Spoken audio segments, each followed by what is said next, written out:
Salut à tous bien-aimés, alors je reviens vers vous car le Seigneur m'a mis à cœur de faire cette vidéo et vidéo dans laquelle justement j'exposerai toutes ces fêtes païennes ancrées dans la tradition des hommes donc et non pas dans la tradition de Dieu qu'il nous commande lui-même dans la Bible.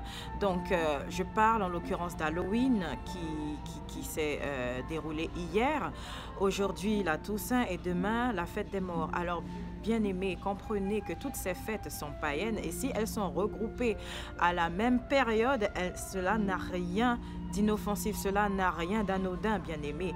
Car sachez que toutes ces traditions sont également célébrées dans toutes les nations du monde, mais elles ont des noms différents, bien-aimés. Et donc, c'est une façon déguisée de faire appel à la sorcellerie, au monde occulte. Donc, bien-aimé, comme il est mentionné dans la Bible, le simple fait d'invoquer les morts, le simple fait de parler à nos proches, défunts ou autres, cela justement est en horreur aux yeux de Dieu. Cela est une abomination aux yeux de Dieu, bien-aimé. Car comme il est mentionné dans la Bible, les vivants et les morts n'ont rien en commun, si ce n'est que les vivants et les morts seront avec Dieu lorsque Jésus-Christ reviendra. Donc, bien-aimés, comprenez que le simple fait d'allumer une bougie, où vous pensez juste adresser une pensée à vos proches bien-aimés que vous avez perdus, bien-aimé, c'est une façon d'invoquer les esprits, c'est une façon d'invoquer les morts. C'est une façon justement d'ouvrir une porte aux démons. C'est une façon de justement donner accès aux démons dans vos vies. C'est pourquoi beaucoup ont des attaques spirituelles. C'est pourquoi beaucoup sont tourmentés, beaucoup sont ainsi animés par des esprits de suicide, par des esprits de maladie, par des esprits de mort, par des esprits d'addiction et autres. Tout ce qui n'émane pas de Dieu, bien-aimé. Alors, je vais justement vous soumettre ce témoignage.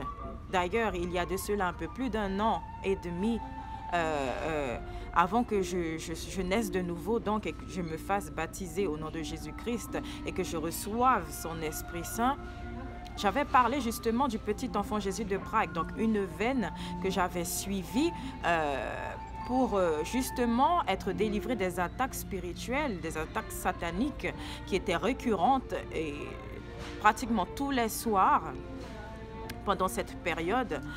Et en fait, je disais dans cette vidéo que ce petit enfant Jésus de Prague m'était apparu dans les airs, faisant entre 30 et 50 cm. Alors, j'avais également mentionné dans cette vidéo que je ne savais pas. Pendant des mois, je me posais la question si véritablement c'était Jésus lui-même qui s'était matérialisé, ou alors si c'était ce démon qui justement faisait que j'étais tourmentée pendant des nuits et des nuits. Eh bien, sachez, bien-aimés, que la prière que j'avais formulée la veille au soir à Dieu en lui disant « Seigneur, montre-moi mes ennemis », il l'avait exaucée justement en faisant que ce démon apparaisse devant moi dans les airs, à demi endormi, à demi éveillé. Vous savez, le monde spirituel, vous percevez les choses quand vous êtes entre deux, bien souvent. Eh bien, c'est ce qui s'est produit. J'ai bel et bien vu ce même petit enfant Jésus, sauf que son apparence était noire, comme un voile, comme une ombre. Et Dieu est lumière. Mais c'est vrai que sur le moment, je pensais que c'était Dieu lui-même. Alors que non, Dieu m'a révélé ensuite par son Esprit Saint que c'était bel et bien lui, mon ennemi. Puisque j'avais demandé à Dieu d'ouvrir mes yeux spirituels. Je lui avais demandé de me montrer qui étaient mes ennemis. Et de là, il m'a montré ce démon que je pensais être Jésus-Christ lui-même. Alors, bien-aimés, tout cela pour vous faire comprendre que toutes ces choses dans la religion catholique, parce que moi-même, je le répète, je l'étais également, moi-même, j'adorais la Vierge Marie en pensant bien faire. Jusqu'à ce que Dieu révèle par son Esprit Saint que c'était une ruse du diable que c'était justement pour nous détourner de la voie de Dieu, que c'était justement pour nous détourner de Jésus-Christ, en mettant toute forme d'ornement, avec le Saint-Sacrement, avec les saints qui, je le rappelle, ne sont pas les saints que l'on pense être. Nous sommes les saints, nous qui croyons Jésus-Christ, nous qui donnons dos au péché, nous nous faisons sanctifier par le sang de Jésus, et parce que Dieu est saint, il nous appelle à être saints. Donc c'est nous, ce sont nous les saints. Ce n'est point une figure comme le veut la papauté, qui fait que une fois qu'un des représentants du Vatican meurt, qu'il est sanctifié ou autre. Posez-vous la question, bien-aimés. Pourquoi est-ce que à la mort d'un pape, il conserve son corps, il conserve ses os, il conserve son sang, il conserve absolument tout ce qui appartient à ce pape? Ne voyez-vous pas que c'est de la sorcellerie, bien-aimés? Car Dieu, qui est la lumière, Dieu qui justement ne peut se mélanger à l'obscurité. Vous pensez, bien-aimés,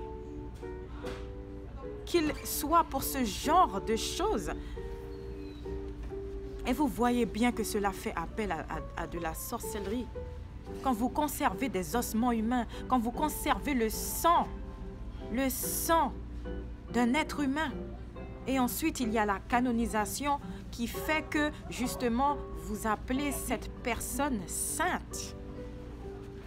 Tout ça pour que vous l'adoriez comme un Dieu. Bien-aimé, comme je l'ai dit, comme je l'ai mentionné, j'étais moi-même aussi catholique. Alors ne croyez pas que cela soit contre les catholiques, mais contre tout ce qui se trame derrière, oui. Car la Bible dit que ce n'est pas contre la chair et le sang que nous luttons, mais contre toutes les autorités, toutes les principautés, toutes les dominations, le royaume des ténèbres. C'est contre cela que je lutte, et c'est contre cela que tous mes frères et sœurs en Christ luttent, bien-aimés.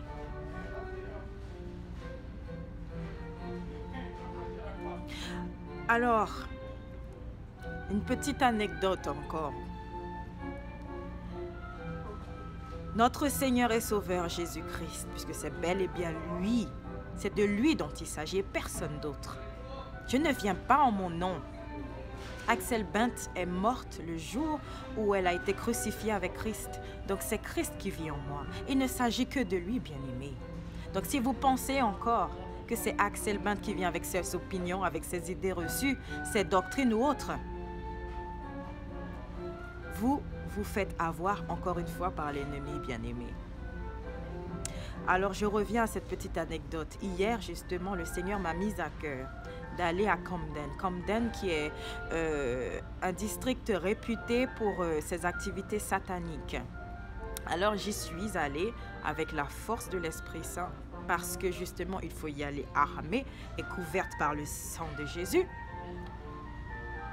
Alors effectivement, j'ai commencé à répandre la bonne nouvelle.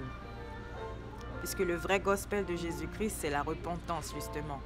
Le fait de renoncer à ses péchés, le fait d'accepter Jésus-Christ en tant que notre Seigneur et Sauveur, et ainsi de recevoir l'Esprit Saint. Alors, parce que l'Esprit de Dieu, bien-aimé, avait justement pris le dessus sur toute chose, beaucoup de personnes étaient réceptives et bien sûr, il y avait des moqueurs.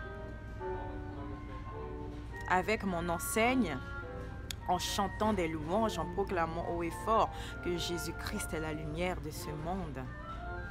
Alors j'ai également, par la grâce de Dieu, pu parler à des musulmans, à des athéistes.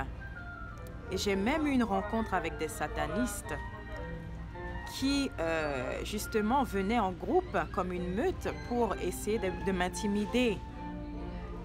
Mais bien aimé, comme dit la Bible, plus grand est celui qui vit en nous que celui qui est dans le monde. Et donc, ils pensaient pouvoir me faire taire. Mais ce sont eux qui sont partis, bien-aimés. Parce qu'il y a un pouvoir dans l'adoration. Il y a un pouvoir dans les louanges. Et parce que vous adorez Dieu, vous mobilisez les anges. Vous faites que son Esprit Saint, justement, prenne possession du territoire. Vous faites que, justement, une muraille de feu vous protège. Et c'est bien cela qui se passe dans le monde spirituel, bien-aimé. Alors, ces personnes qui pensaient m'intimider avec la croix renversée et autres démagogies, bien-aimé, au final, elles ne pouvaient rien me faire. Elles ne pouvaient pas m'approcher, elles ne pouvaient pas me toucher. Parce que l'Esprit de Dieu était là. Et sans l'Esprit de Dieu, vous ne pouvez pas, justement, tenir bon devant ces personnes. Mais encore une fois, bien-aimés, pour vous faire comprendre que bien que ces personnes servent Satan, que nous ne pouvons pas les détester, parce que nous savons que Satan est aussi esprit, tout comme Dieu est esprit, que Satan utilise des vaisseaux qu'ils sont. La Bible dit que nous sommes le temple de Dieu, parce que nous l'invitons à ainsi habiter en nous. Il en est de même pour ceux qui servent Satan, bien-aimés.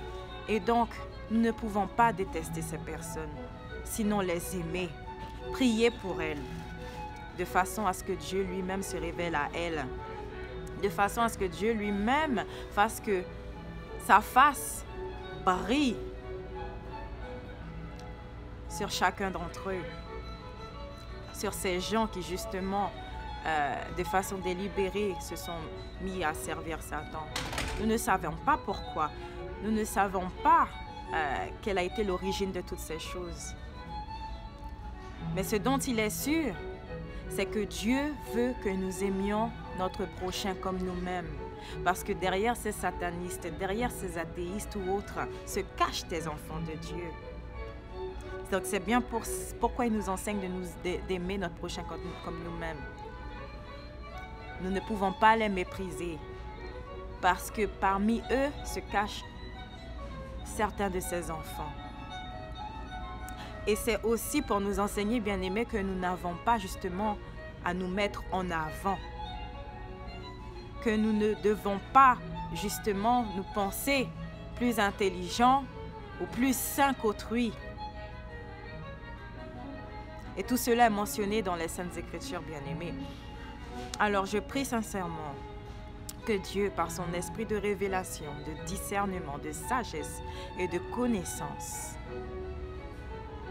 se révélera à vous plus que jamais et vous fera prendre conscience de ces choses qui vous ont ainsi été révélées. Amen.